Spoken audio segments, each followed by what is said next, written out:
အားလုံးပဲမင်္ဂလာပါဒီလို WIT-Academy ရဲ့ Facebook နဲ့ YouTube channel နဲ့ပြန်လည်ကြိုဆိုပါရစေကျွန်တော်တို့ Spy ဝဲညီမမအောင်ညီလေးဖြစ်ပါတယ်ဒီကောကျွန်တော် sharing လုပ်တာပေးခြင်းတဲ့အကြောင်းလေးကတော့ကျွန်တော် cloud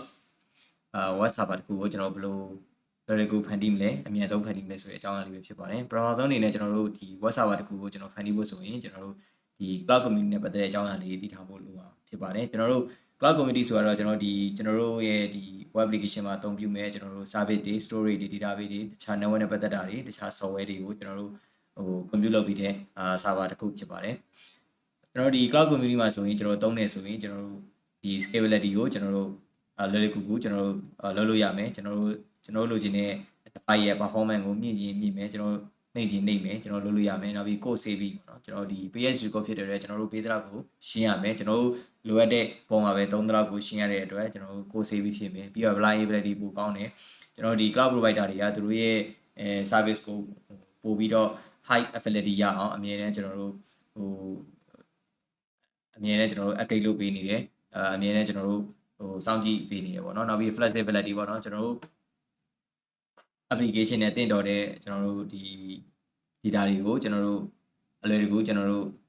ပြုလုပ်လို့ရမယ်ဒါပေမဲ့ internet connection ရှိတဲ့ဘယ်နေရာမှာဆိုကျွန်တော်တို့ဒီ cloud server ကိုထိန်းလို့ရမယ်ပေါ့နော်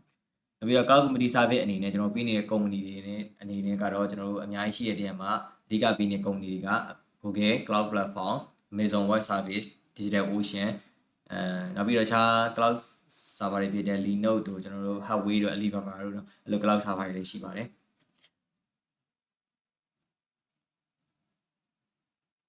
်ကျွန်တော်အဓိကကတော့ကျွန်တော်တို့ဒီမှာဆိုရင်တော့ Google ရဲ့ Amazon ရဲ့ Digital Ocean မှာ cloud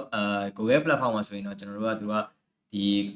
compute engine တွေကိုကျွန်တော်ပြီးတယ်ကျွန်တော်ပြီးတော့ application ရဲ့တခြား application service platform တွေလည်းရှိတယ်တခြားပြီးတော့ဒီ cloud function တွေဖြစ်တဲ့ကျွန်တော်တို့ကျွန်တော်တို့ဒီ Kubernetes တို့ကျွန်တော်တို့တခြား platform တွေကျွန်တော် cloud နဲ့ပတ်သက်တဲ့ဟာတွေကိုservice အနေနဲ့ပေးနေတာဖြစ်ပါတယ် Amazon မှာလည်းကျွန်တော်နာမည်ကြီးတဲ့ EC2 ကျွန်တော်တို့ Lightsail ဆိုတဲ့ပြီးတော့ Lambda pricing ကလည်းကျွန်တော် PSU ကိုဖြစ်တဲ့အတွက် Amazon ကလည်းကျွန်တော်တို့ဒီ Google နဲ့အပြိုင်ဒီ cloud service တွေကိုပေးနေတာဖြစ်ပါတယ်ကျွန်တော်တို့ဒီမှာဆိုရင်တော့ developer တွေကြားမှာအလွယ်ကူဆုံးကျွန်တော်နောက်ထပ်သုံးတာလေးက Digital Ocean ဖြစ်ပါတယ် Digital Ocean ကတော့ကျွန်တော်ဒီ cloud ကျွန်တော်ကိုသုံးဖို့ဆိုရင် scale ကိုကျွန်တော်တို့ဒီ virtual machine ကိုကျွန်တော်တို့ကscalability ကိုကျွန်တော်အလွယ်တကူပြုလုပ်ရမှာဖြစ်ပါတယ်ပြီးတော့တခြား platform တွေဖြစ်တဲ့ Kubernetes တွေနောက်ပြီးတော့ခြားဒီ software as a service application as a service အနေနဲ့ပေးနေတဲ့ application platform တွေလည်းရှိပါတယ်ပြီးတော့သူ pricing အနေနဲ့လည်းကျွန်တော်တို့လွယ်လွယ်ကူပဲ PSU ကိုပုံစံမျိုးနဲ့တွားထားဖြစ်ပါတယ်ဒီနေရာမှာတော့ကျွန်တော်ဒီ Digital Ocean ကိုကျွန်တော်လွယ်လွယ်ကူသုံးလို့ရတဲ့နည်းလမ်းတွေကိုပြောပေးသွားမှာဖြစ်ပါတယ်ပထမဆုံးအနေနဲ့ကျွန်တော် Digital Ocean ကိုသုံးမယ်ဆိုရင် Digital Ocean account ရှိဖို့လိုအပ်ပါတယ် Digital Ocean account ကိုကျွန်တော်ဒီ Digital Ocean မှာကျွန်တော်တို့ဒီ website ကိုတွားပြီးတော့ကျွန်တော်တို့ account ကိုကျွန်တော် create လုပ်မယ်ပြီးကျွန်တော် payment method တွေထည့်မယ်ကျွန်တော်တို့ GCB တို့ကျွန်တော်တို့ Master Visa တို့ရတဲ့ကန်တွေကျွန်တော်ထည့်ပြီးရင်ကျွန်တော်တို့ payment method ထည့်ပြီးကျွန်တော်ဒီ Digital Ocean account သုံးလို့ရမှာဖြစ်ပါတယ်အဲ့မှာကျွန်တော်ဒီမှာဆိုရင်ကျွန်တော်တို့ new project ကိုတောင်းလိုက်မယ်ကျွန်တော်တို့မှာဆိုရင်ခုတော့ကျွန်တော် test ဖြစ်တဲ့အတွက် test လို့ရေးလိုက်ပါမယ်test လို့ရေးပြီးကျွန်တော်တို့ဒီမှာဆိုရင် purpose ကိုကျွန်တော် load ရဲ့ website ဆိုပြီးတော့web application ကိုပေးလိုက်မယ်ပြီးကျွန်တော် create project လို့နှိပ်လိုက်မယ်ကျွန်တော်ဒီမှာဆိုရင်ဒီကျွန်တော်ဒါမျိုးလို့တခြားအနေကျွန်တော်ရွှေ့ရမလို့အတွက် skip for now ဆိုနှိပ်လိုက်မယ်အဲ့ဒါကျွန်တော်ဒီမှာဆိုရင် project testing ရပြီအဲ့မှာကျွန်တော်တို့web server တခု create လုပ်မှာဖြစ်တဲ့အတွက်ကျွန်တော်ဒီမှာဆိုရင် create cloud server ဆိုရင်ကျွန်တော် create droplet ဆိုတဲ့ create cloud server ဆိုတဲ့ဟာလေးကိုကျွန်တော်နှိပ်လိုက်မယ်အဲ့မှာဆိုရင်သူက cloud server ကိုကျွန်တော်browser နဲ့ region တွေရွေးခိုင်းမယ်ကျွန်တော်တို့ရဲ့အနည်းဆုံးဖြစ်တဲ့ Singapore ကိုရွေးမယ်ပြီးရင်ကျွန်တော်တို့ OS ကိုရွေးခိုင်းမယ်တခြား OS တွေမှာဆိုရင်ကျွန်တော်တို့တခြားဆောက်ပြီးသားပေါ့နော် marketplace မှာဆိုရင်ဒီ WordPress တို့ Laravel တို့အတွက်ကျွန်တော်တို့ready made ဆောက်ပြီးသားကျွန်တော်တို့ဒီဟာတွေကိုလည်းကျွန်တော်ယူပြီးသုံးလို့ရတယ်အဲ့လိုမဟုတ်ဘူးねကိုယ့်အကုန်အပြီးစာဆုံးဆောက်မယ်ဆိုရင်ကျွန်တော်တို့စာဆုံးပေါ့နော် OS ကိုရွေးပြီးတော့ Ubuntu ကိုရွေးမယ်ပြီးရင်ကျွန်တော်ဒီမှာ version ရွေးမယ်နောက်တိုင်း support ပေးတယ်ကျွန်တော် version ကိုရွေးလိုက်တယ်ကျွန်တော်ဒီမှာဆိုရင်ကျွန်တော် basis ကိုပဲကျွန်တော်ရွေးမယ်ပေါ့နော် basis မှာဆိုရင်ကျွန်တော်ဒီမှာတခြားဒီ general purpose ဆိုရင်ကျွန်တော်တခြားဒီ specification မြင်တဲ့ဟာတွေကိုကျွန်တော်သုံးလို့ရမှာဖြစ်ပါတယ်တော့ကျွန်တော်သုံးမှာတော့ basis plan ကိုရွေးလိုက်မယ်ပြီးကျွန်တော်ဒီမှာဆိုရင်ကျွန်တော်ဒီမှာ regular SSD ကိုရွေးလိုက်တယ်ပေါ့နော်ဒီမှာတခြားဒီပိုကောင်းတဲ့ premium Intel တွေ premium AMD တွေပြီးတော့ကျွန်တော်တို့ဒီမှာဆိုရင် SSD storage ကိုမှ Nvidia နဲ့ရတဲ့ကျွန်တော် disk တွေကိုလည်း performance ပိုကောင်းတဲ့ဟာတွေကိုလည်းကျွန်တော်ရွေးလို့ရမှာဖြစ်ပါတယ်တော့ကျွန်တော် regular ရွေးပြီးတော့ဒီမှာဆိုရင်အစားအစာရှိပါတယ်1 core ဒီမှာဆိုရင် 1k 1 core ကိုကျွန်တော်$6နဲ့စသုံးလို့ရမယ်2 core 2k ကို$12နဲ့ပြီးတော့2 core 2k 2k ကိုမှကျွန်တော်$80နဲ့$8သုံးလို့ရမယ်ပြီးတော့ဒီမှာဆိုရင် 4k 2k ကိုတဲ့$24တစ်လောက်ကို$24သုံးလို့ရမှာဖြစ်ပါတယ်ကျွန်တော်ဒီမှာအလဲလက်တစ်ခုကျွန်တော်ယူလိုက်မယ်ပေါ့နော် 2k ဟာလေးကိုယူမယ်ပြီးရင်ကျွန်တော်အလုံးနဲ့ကျွန်တော်ဒီမှာ volume ထပ်လို့ရဆိုရင်ကျွန်တော်တို့ဒီ story ထပ်လို့ရင်ကျွန်တော်ဒီမှာ story ကိုကျွန်တော်တို့တစ်လောက်ကို100 gig ကိုကျွန်တော်$10ပေးပြီးထပ်သုံးလို့ရကျွန်တော်မယူတော့ဘူးဆိုတော့မလိုတော့ဘူးဆိုတော့ကျွန်တော်ကမလိုတော့ဘူးဆိုတော့ remove ကျွန်တော် follow ပြန်နှိပ်လိုက်မယ်ပြီးတော့ကျွန်တော်ဒီနေရာမှာဆိုရင်ကျွန်တော် SSD key ရှိရဆိုရင် SSD key ကိုကျွန်တော်သုံးလို့ရတယ်မရှိဘူးဆိုရင်ကျွန်တော်ဒီမှာဆိုရင် new SSD key ဆိုပြီးတော့ကျွန်တော် window မှာကိုယ့်ရဲ့ SSD key ကိုကျွန်တော်တို့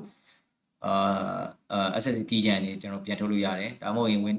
ဒီ PUD software ကနေကျွန်တော်တို့ PUDDY ဆိုတဲ့ software ကနေကျွန်တော် SSD key ထုတ်ပြီးတော့ကျွန်တော် SSD key ထည့်ပြီးရင်ကျွန်တော် SSD key နဲ့ကျွန်တော်တို့ server access လုပ်လို့ရတယ်ပေါ့ဒီနေရာမှာတော့ကျွန်တော်က password ကိုသုံးပြီးတော့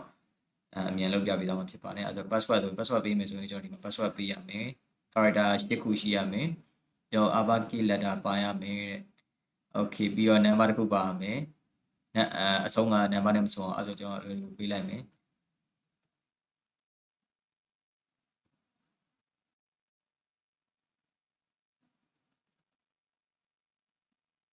ကျွန်တော်ဒီလိုပဲအလွယ်ကူပေးလိုက်တယ်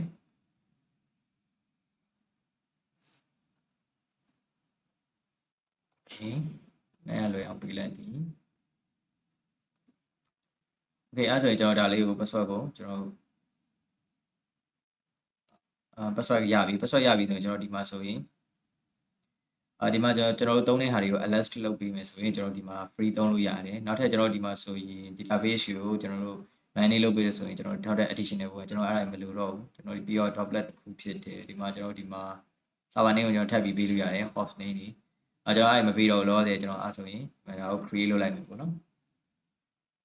အဲ့တော့ကျွန်တော်ဒီမှာ droplet တစ်ခုရပြီပေါ့နော်ကျွန်တော် droplet ကိုတို့ဒီမှာကျွန်တော်ဒီမှာဒါလေးပြည့်သွားရင်ကျွန်တော်တို့ဒီ server တစ်ခုရမယ်ပေါ့နော်အဲ့ဆိုရင်ကျွန်တော်တို့ create လုပ်နေတော့မှကျွန်တော်နောက်ထပ်ပြောချင်တာကတော့ကျွန်တော်တို့ဒီ web server တွေကိုကျွန်တော်တို့maintain နဲ့လုပ်ဖို့ဆိုရင်ကျွန်တော် terminal နဲ့လုပ်လို့ရတယ်အဲ့ဒါပို့လို့ရတော့ကျွန်တော်တို့ဒီအရင်တော့ cPanel တွေသုံးကြရပေါ့နော် cPanel တွေကျွန်တော်အဲ့ cPanel လိုမျိုးပဲကျွန်တော်ကောင်းတဲ့ panel တစ်ခုကိုကျွန်တော်ပြောပြပေးသွားမှာဖြစ်ပါတယ်အဲ့ဒါတော့ aaPanel ဖြစ်ပါတယ်aaPanel ဆိုရင်ကျွန်တော်တို့ကဒီ free open source policy control panel ဖြစ်ပါတယ်အဲ့မှာကျွန်တော် demo အနေနဲ့ဘယ်လိုပုံစံမြင်ရမလဲဆိုရင်ဒီမှာကျွန်တော်မြင်ရတဲ့ demo ပုံစံဖြစ်ပါမယ် okay ကျွန်တော်ဒီမှာဆိုရင် demo ဆိုရင်ကျွန်တော်ဒီမှာဆိုရင် server ရဲ့ကျွန်တော်တို့ specification 2ကိုဒီမှာဆိုရင် 2k ဒီမှာဆိုရင်ကျွန်တော် story ပါမြင်ရမယ်ပေါ့နော်ဒီမှာကျွန်တော်ဒီမှာဆိုရင် website create လုပ်လို့ရတယ် database တွေရှိမယ်ကျွန်တော်ပြီးတော့ဒီမှာဆိုရင်file ကိုကျွန်တော်တို့ဒီကိုယ့်ရဲ့server မှာရှိတဲ့ file structure ကိုကျွန်တော်ဒီလိုလေး file ftp နဲ့ကျွန်တော်မြင်ရမှာဖြစ်ပါတယ်အဲ့တော့ကျွန်တော်အဲ့ဒါကြီးကျွန်တော်လုပ်ဖို့အတွက်ဆိုရင်ကျွန်တော်ပထမဆုံး install လုပ်ဖို့လိုပါတယ် install လုပ်ချင်တယ်ဆိုကျွန်တော် free install ကိုနှိပ်မယ်ပြီးရင်ဒီမှာရှိတဲ့ script ကိုကူးမယ်ပြီးရင်ကျွန်တော်ဒီမှာဆိုရင်ဆိုရင်ကျွန်တော်တို့ကူးပြီးဆိုရင်ကျွန်တော်တို့ကဆိုရင်ကျွန်တော်ဒီကိုပြန်သွားမယ်โอเคကျွန်တော်တို့ server ပြီးသွားပြီဖြစ်ပါတယ် server ပြီးသွားပြီဆိုရင်ကျွန်တော်တို့က server ရဲ့ကိုကျွန်တော်ဝင်ကြည့်လိုက်မယ် okay ဒီမှာ droplet happy create လို့ပေါ်တယ်အဲဆိုကျွန်တော် console ကိုဖွင့်မယ်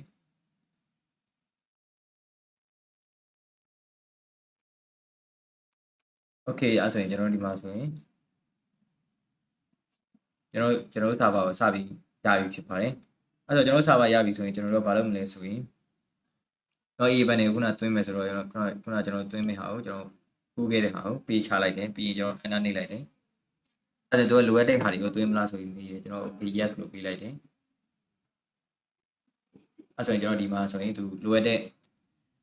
ကျွန်တော်ခုန aaPanel တခုရဖို့အတွက်သူလိုအပ်တာတွေကိုသွင်းနေတာဖြစ်ပါတယ်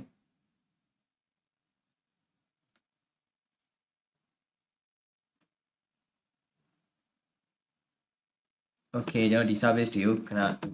reset လုပ်မှလုပ်မိလိုက်တယ်ကျွန်တော် okay လို့ပဲပေးလိုက်မယ်ပေါ့နော် test ကျွန်တော် test လေးခုံပြီးတော့ key လေးနဲ့ကျွန်တော်ယူမယ်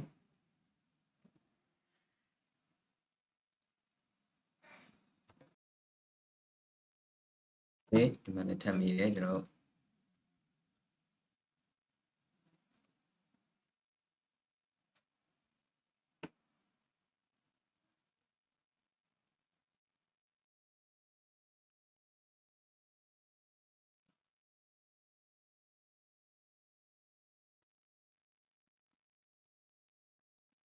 ကျွန်တော်ဒီလိုလေးပြီးတော့ပြီဆိုရင်ကျွန်တော်တို့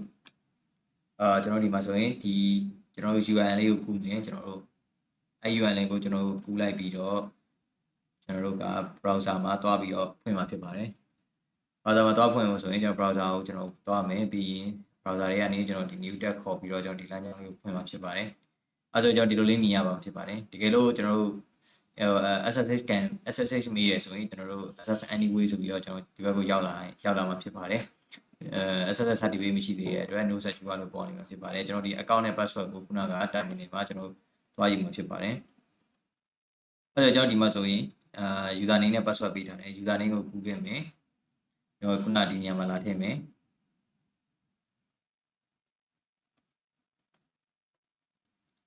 okay user name ကျွန်တော်မကူးမိဖြစ်နေတယ်ဒါကြောင့်အခု user name ကိုပြန်ကူးမယ် copy ပြီးရင်ကျွန်တော်ခုနကဒီကိုလာထည့်မယ် password ကိုပြန်ကူးမယ် copy ပြီးကျွန်တော်ဒီမှာဒီကိုလာထည့်မယ်ပြီး login ဝင်မယ် okay login ဝင်ပြီးကျွန်တော်ဒီ aaPanel လေးကိုစရောက်ပြီဖြစ်ပါတယ်အဲဆိုရင် aaPanel မှာဆိုရင်ကျွန်တော်ဒီမှာဆိုရင် website တွေ create လုပ်ဖို့တဲ့ကျွန်တော်ဒီမှာလိုအပ်တဲ့နေ့ engine တွေဒါမှမဟုတ် Apache server တွေ install လုပ်မယ်ဒါမှမဟုတ်ပြီးရင်ကျွန်တော်တို့အဲ့ဒါတွေကို database တွေ create ဒီမှာကျွန်တော်လုပ်လို့ရအောင်ဖြစ်ပါတယ်နောက်ပြီးရင်ဒီမှာဆိုရင်ကျွန်တော်တို့ file structure တွေကိုကြည့်ချင်း file ဆိုပြီးတော့တွားပြီးတော့ကျွန်တော်တို့ဆိုရင်ဒါဆိုရင် server တွေက file structure တွေပေါ်လာမှာဖြစ်ပါတယ်ကျွန်တော်တို့ကဒီလိုအောက်မှာပဲ website ကို create လုပ်မှာဖြစ်ပါတယ်အဲဆိုကျွန်တော်တို့ကိုယ့်ရဲ့ website တွေကိုကျွန်တော်တို့ဒီမှာ zip file နဲ့ကျွန်တော်တို့ကအလုပ်လုပ်ပြီးတော့ဖြစ်သေးဒါမှမဟုတ်ရင်ကျွန်တော် terminal ဖွင့်ပြီးတော့ကျွန်တော်တို့ SSH ကနေ terminal ဖွင့်ပြီးတော့ကျွန်တော်ဒီ terminal တွေကနေကျွန်တော် git ကလုံးတာလေးကျွန်တော်လုပ်လို့ရမှာဖြစ်ပါတယ်နောက်ပြီးတော့ဒီမှာဆိုရင် site setting ရှိပါတယ် site setting မှာဆိုရင်ကျွန်တော်ဒီဒါနဲ့ပတ်သက်တဲ့ setting တွေကိုကျွန်တော်နည်းနည်းထပ်ပြီးတော့လေ့လာလို့ရတော့မှာဖြစ်ပါတယ်နောက်ပြီးတော့ကျွန်တော်ဒီ application store မှာဆိုရင်ကျွန်တော် web server တွေလိုအပ်တဲ့ကျွန်တော်ဘာလဲဆိုရင် PHP တို့ကျွန်တော်တို့ဒီ PHP version လိုက်နောက်ပြီးတော့ကျွန်တော်ဒါမှမဟုတ် Node.js ဆိုရင် Node.js ပေါ့နော်Node.js ကျွန်တော်တွင်းလို့ရမယ်နောက်ပြီးတော့ကျွန်တော်ကျွန်တော်နောက်ဘာရှိလဲ PHP MyAdmin ဆိုရင်ကျွန်တော် PHP MyAdmin panel ကိုကျွန်တော်သုံးနေတယ်ဆိုရင် PHP MyAdmin ကိုကျွန်တော်ဒီမှာ install လုပ်လို့ရတော့မှာဖြစ်ပါတယ်အဲ့ဆိုရင်ကျွန်တော်ဒီ server လေးကဒီခေါက်ပြပေးတဲ့အကြောင်းအရာလေးကတော့ကျွန်တော်ဒီdigital ocean ကိုကျွန်တော်တို့သုံးပြီးတော့ cloud server တခုကိုဒီစောင့်မယ်ပြီးရင်ကျွန်တော်ဒီ cloud server ပေါ်မှာပဲကျွန်တော်တို့ဒီ aaPanel နဲ့ကျွန်တော်တို့ဒီ web server server ကိုကျွန်တော် panel ကို management လုပ်လို့ရအောင်လုပ်ပြီးတဲ့ aaPanel လေးကို install လုပ်ပြီးတော့လုပ်ပြပေးတာဖြစ်ပါတယ်